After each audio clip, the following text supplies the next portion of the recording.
Good morning everyone, welcome back to style with grace. तर आता सकाळचे 5:15 झालेले आहेत आणि माझा अभ्यंग स्नानाची सगळी तयारी झालेली आहे। आता फक्त मी माझा आधी आवरणार आहे, मग शरूला यांना सगळ्यांना उठवणार आहे।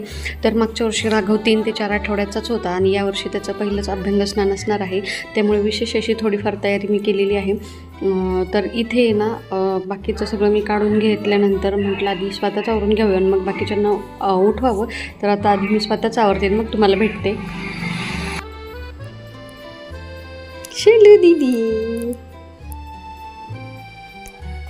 शंभू झाली ना?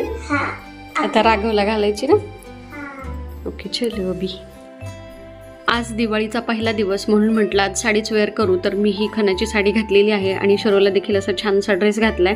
तर आधी तिला रेडी करून देऊ आणि मग राघवला उठवणार आहे। येस, आणि आता राघव देखील उठलेला आहे। यावर्षी नरक चतुर्दशीचा मुहूर्त सकाळी 5:30 वाजल्यापासून जवळजवळ 6:30 पावणे 7 पर्यंत होता आणि हेच राघवसाठी थोडंसं लवकर आहे, पण ठीक आहे की कारण यावर्षी त्याचं पहिलं अभ्यंग स्नान आहे, तर थोडंफार चालतं। आणि यावर्षी काही जास्त थंडी पण नाही आहे, कारण वातावरणाचं कधी पाऊस कधी ऊन असं सगळं सुरू आहे, त्यामुळे थंडी नाहीच आहे।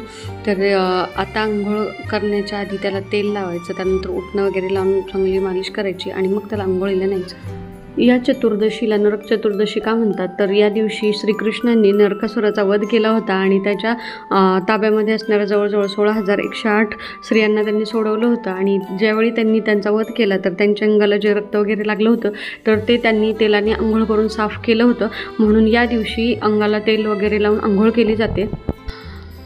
या विजयाचा आनंद व्यक्त करण्यासाठी या दिवशी यमदीपदान देखील केलं जातं आणि दीपोत्सव साजरा केला जातो। तर या दिवसाला छोटी दिवाळी असंही बऱ्याच ठिकाणी म्हटलं जातं।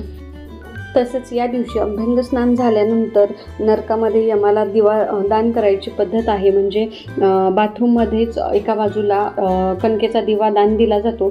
तर आमच्याकडे देखील कणकेचे दिवे बनवून त्याने औक्षण वगैरे करून मग तो यमाचा दिवा म्हणून बाथरूममध्येच एका बाजूला ठेवला जातो। कालपरत्वे आणि ठिकाण परत्वे ही पद्धत वेगवेगळी असू शकते। आजच्या व्हिडिओमध्ये दाखवलेली ही आमच्याकडची पद्धत आहे। तुमच्याकडे या दिवशी अभ्यंग स्नानासोबत काय काय करता हे देखील मला कमेंट करून सांगा, मला ते जाणून घ्यायला नक्की आवडेल। राघवला इतक्या सकाळी लवकर उठवल्यावर मला वाटलं होतं की तो रडरड वगैरे करेल, पण असं काहीच झालं नाही। आणि तुम्ही बड्डेचा देखील ब्लॉग पाहिला असेल तर तुम्हाला माहीत असेल की राघवनी बड्डे देखील खूप छान एन्जॉय केला होता, काहीच त्रास वगैरे त्याने दिला नाही। त्यांनी डान्सपासून सगळं त्याच्या बड्डेमध्ये केलं होतं। तर आता माझं तेल आणि उठणं लावून झालं आहे, आता मी औक्षण करणार आहे आणि औक्षण झाल्यानंतर मग आता त्याला तेल उठणं लावून मालिश करतील आणि त्या देखील औक्षण करतील। जसे या दिवशी भगवान श्रीकृष्णांनी नरकासुराचा वध करून वाईट प्रवृत्तीवर चांगल्या प्रवृत्तीचा विजय मिळवून दिला, तसेच असत्यावर सत्याचा जय झाला, तसेच तुमच्याही आयुष्यात हे वर्ष खूप भरभराटीचे जावो, तुमचा नेहमीच विजय होवो आणि असत्यावर तुम्ही मात करो, अशी मी भगवान श्रीकृष्णाचरणी प्रार्थना करते। तुम्हा सर्वांना यावर्षीचं हे वर्ष खूप भरभराटीचे, आनंदाचे आणि आरोग्यदायी जावो आणि या आजच्या छोट्या दिवाळीच्या तुम्हा सगळ्यांना खूप साऱ्या शुभेच्छा। अशा प्रकारचं आजचं छोट्या दिवाळीचं राघवचं मस्त असं अभ्यंग स्नान झालेलं आहे। शरूचं बघा सकाळी सकाळी काय चाललंय, आलेले जे गिफ्ट्स आहेत त्याचं ओपनिंग तिचं सुरू आहे। तर यामध्ये ड्रायफ्रूट्स, यामध्ये काय थोडंसं हेवी वाटतंय, डोंट नो काय आहे, आपण अनबॉक्स करणारच आहे। यामध्ये देखील स्वीट्स असणार आहेत। हे माझं पार्सल आहे, तर हे मी तुमच्यासोबत पुढे व्हिडिओत शेअर करणारच आहे। तर मस्तपैकी स्वीट्सनी आजच्या दिवसाची गोड अशी सुरुवात करूया। आत्ता जो मी तुम्हाला हेवी बॉक्स दाखवला तर त्यामध्ये अशा मस्त कपबशीचा सेट आणि प्लेट आहेत, खूप सुंदर असा सेट रिसीव्ह झालेला आहे। राघवला आज इतक्या लवकर उठवलं होतं आणि त्यानंतर मला वाटलं तू झोपेल म्हणून त्याला चेंज वगैरे केलं, पण काही नाही, मध्ये इथे त्यांच्या ऑफिसला देण्यासाठी स्वीट्स पॅकिंग चालू होतं, त्याच्यामध्ये ह्याची लुडबुड सुरू आहे। फर्स्ट क्रायकडून पहिल्यांदा असं झालं आहे की पार्सल खूप डिले झालं आहे। तर हा ड्रेस मी 8 ते 10 दिवसांपूर्वी मागवला होता, तो आज रिसीव्ह झाला आहे। तर साईज चेक करण्यासाठी मी तिला वेअर करून बघितला, तर खूप सुंदर असा कलर आणि प्रिंट त्याच्यावरची आहे, क्वालिटी देखील खूप सुंदर आहे। तुम्हाला जर लिंक हवी असेल तर डिस्क्रिप्शनमध्ये देते। रात्री हा अजून सुंदर दिसेल म्हणून म्हटलं उद्या लक्ष्मीपूजनाला घालूया। आजच्या दिवशी आम्ही नाश्त्याला जे आपण फराळ बनवलेला असतो तोच खातो, दरवर्षी असंच करतो आम्ही की सकाळी अभ्यंग स्नानानंतर आधी फराळावर ताव मारायचा। तर शरूला बहुतेक ते सगळं आवडलेलं नाही म्हणून तिने तिचा मोर्चा किचनकडे वळवला आणि हे मस्त अरेंज करून ती खेळते, पाहायला छान वाटतंय। पण मग याच्यामुळे मला पण आठवण झाली की आपल्याला देखील स्वयंपाक करायचा आहे। मग काय करणार, झटपट किचनकडे मोर्चा वळवला। तर आता कुकर माझा झालेला आहे तर आज मी भाजी कारल्याची बनवणार आहे, कारण राईससोबत तर वरण लावणार आहे आणि सुकी भाजी म्हटलं कारलं करू. असं म्हणतात की सणासुदीला समस्त गोडधोडाचंच बनवायचं, कडू कारलं वगैरे असं काही बनवायचं नाही. पण ही जी कारले आहेत ती मागच्या आठवड्यात आणलेली आहेत आणि ती जर अशीच राहिली तर मग खराब होऊन जातील, म्हणून म्हटलं करून घेऊ. आणि माझ्या पद्धतीने जर तुम्ही ही कारल्याची भाजी केली ना तर ती किती कडू कारलं असेल तरी ती भाजी मस्तच लागते.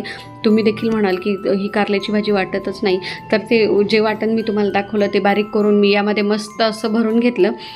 हा जो सारणासाठी मी मसाला बनवलेला आहे, यामध्ये खोबरे, शेंगदाणे, लसूण, लाल तिखट, त्यानंतर घरचा मसाला, कांदा लसूण मसाला, त्यासोबतच कढीपत्ता, कोथिंबीर, जिरे, हे सगळं जिन्नस मी एकत्र फिरवून घेतलेलं आहे आणि मस्त असं बारीक करून घेतलेलं आहे. आणि त्यानंतर मग या जे छोटे कारले असतात त्यातल्या मधल्या बिया वगैरे सगळं काढून घ्यायचं, क्लीन करून घ्यायचं आणि त्यामध्ये हे असं जेवढं बसेल एवढं असं भरपूर भरायचं. आणि हे कमीत कमी तेलात कसं करायचं मी ते तुम्हाला दाखवते, कारण अशी जर सुकी कारली करायची म्हटलं तर मग त्याला तेल जास्त घातलं तर ते शिजले जातात.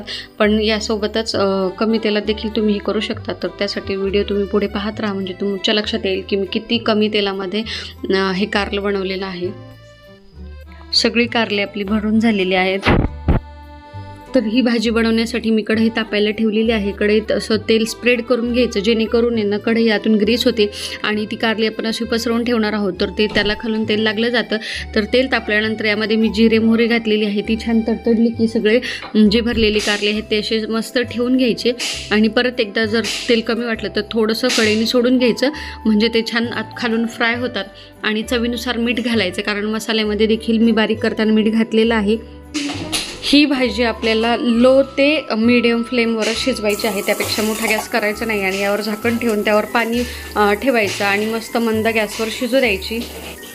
आणि ही शिजत असताना मधनं असं चेक करून घ्यायचं, म्हणजे मग भाजी जास्त शिजली जाणार नाही आणि ती खाली लागणार देखील नाही. तर असे मस्त कारले आपले शिजलेले आहेत.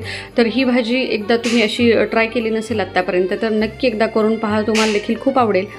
माझा आजचा मेनू जर तुम्ही पाहिला आणि माझा स्वयंपाक देखील होत आला, पण शरूचं काही अजून आवरलेलं नाही, कारण आधी केलेली शेपूची भाजी तिने अंगावर सांडून घेतली, मग परत चेंज केला आणि आता वांग्याची भाजी करायचं ठरले. बघूया ती आता काय करते. काय काय बनवले शरू? आमटी, वांग्याची भाजी आणि पोळी. वाव, ग्रीन ग्रीन पोळ्या, पालक पोळी आहे का? Very healthy. वांग्याची भाजी आणि आमटी मस्त. जिरे बिरे सगळं घातलंय वाटतं. काय काय घातलंय? जिरे मोहरी, तिखट, अजून नवीन फ्रीज घेतल्यापासून ते ऑर्गनाईज करण्यासाठी मी काहीतरी चांगल्या ट्रे वगैरे पाहत होते. तर मी खूप सर्च केल्यानंतर मला एक खूप आवडलं आणि मी ते ऑर्डर केलं. तर तेच हे पार्सल आलेलं आहे. बघूया यामध्ये काय काय आणि कशा क्वालिटीचं आलेलं आहे. आणि याची क्वालिटी जर चांगली असेल तर याची मी लिंक नक्की डिस्क्रिप्शनमध्ये देईल. हा टोटल 6 ट्रेचा कॉम्बो मी मागवलेला आहे.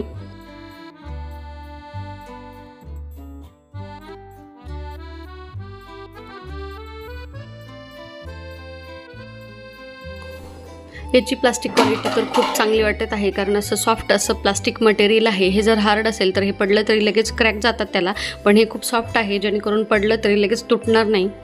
यासोबतच या ट्रेमध्ये ठेवण्यासाठी अशा छोट्या 6 प्लेट देखील रिसीव झालेल्या आहेत, ज्याला असं खालनं स्टँडसारखं आहे, जेणेकरून वर जे आपण भाजी वगैरे ठेवू तर त्या लाईट वगैरे गेल्यानंतर जेव्हा पाणी साठतं तर ते पाणी खाली राहील आणि भाजीवर ड्राय राहील. तर हे लीडची देखील क्वालिटी खूप चांगली आहे. हे ट्रेचे प्लास्टिक जरा मटेरियल वेगळंच आहे, जर पडलं तरी लगेच तुटणार नाही आणि ड्युरेबल असेल. खूप छान असे ट्रे आहेत. म्हटलं सगळे ट्रे एकदा चेक करून घेऊ, कारण ट्रॅव्हलिंगमध्ये कधी कधी डॅमेज होण्याचे चान्सेस देखील असतात. त्यामुळे पार्सल आल्यानंतर सगळं असं एकदा चेक करून घेतलेलं बरं असतं. तर ओव्हरऑल हे खूप छान असं प्लास्टिक मटेरियल आहे. आजच्या व्हिडिओची एंडिंग मस्त अशा गोड गोड गुलाबजामुनने करूया. आय होप तुम्हाला आजचा व्हिडिओ आवडला असेल आणि व्हिडिओ जर आवडला असेल तर लाईक करा, तुमच्या मित्रपरिवारासोबत शेअर करा आणि हो, कमेंट करायला अजिबात विसरू नका. लाईक करणं, कमेंट करणं हे तुमच्यासाठी फ्री आहे, पण तेच मला खूप प्रोत्साहन देऊन जातं. त्यामुळे आवर्जून एक लाईक आणि कमेंट करून जा. पुन्हा भेटूया अशाच एका व्हिडिओसोबत. तोपर्यंत बाय बाय. आणि हो, तुम्हा सगळ्यांना दिवाळीच्या खूप साऱ्या परत एकदा शुभेच्छा. तुम्हाला ही दिवाळी आनंददायी भरभराटीची जावो.